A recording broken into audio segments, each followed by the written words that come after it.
কাজটা দাও তুমি ছেড়ে, কিছু সময় দাও নামাজে, সফলতা আসবে চলে।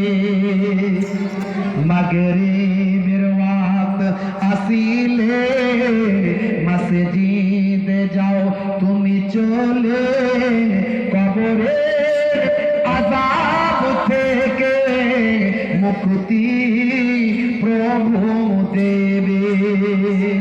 ওয়াক্ত যে হলো ওযু করো মসজিদে চলো, ওয়াক্ত যে হলো ওযু করো মসজিদে চলো।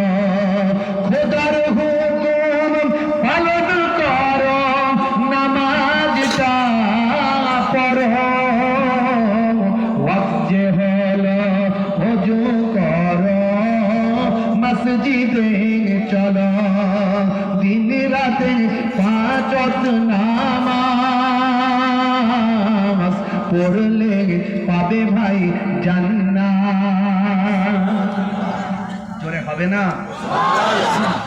কারুন ছিল মুসা নবীর জামানায় ফেরাউনের উজির। কারুন মুসা নবীর জ্ঞাতি গোত্রের মধ্যে তার চাচাতো ভাই সম্পর্কে হয়, বুঝতে পারছেন? কারুন, এই কারুন ছিল পৃথিবীর কোটিতম ধনী ধনী লোকেদের মধ্যে একজন। কারুন ছিল পৃথিবীর ধনীদের মধ্যে একজন। তার ভাই আমার অর্থ এত ছিল যে আল্লাহ কোরআনে বলেছে সূরা কাসাসের সম্ভবত 76 নম্বর আয়াতে আল্লাহ বলছে যে কারুনের ওই মাল সম্পদের চাবি বহন করার জন্য একদল বলবান শক্তিশালী লোকেরা তারা চাবি বইতে গিয়ে অস্থির হয়ে যেত। আল্লাহ কোরআনে জানিয়েছেন সেই কারুন ভাই আমার কিন্তু জাকাত দিত না, এত কৃপণ ছিল, এত কৃপণ ছিল। তাই এমন সময় আল্লাহ রাব্বুল আলামিনের নির্দেশে মুসা কালিমুল্লাহ যখনই কারুনের সঙ্গে দেখা হতো তখনই বলতো কারুন জাকাত দাও, আর সে জাকাত একদম দিতে চাইতো না।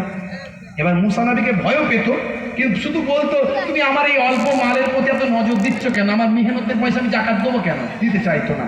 বুঝতে পারছেন? এত কৃপণ।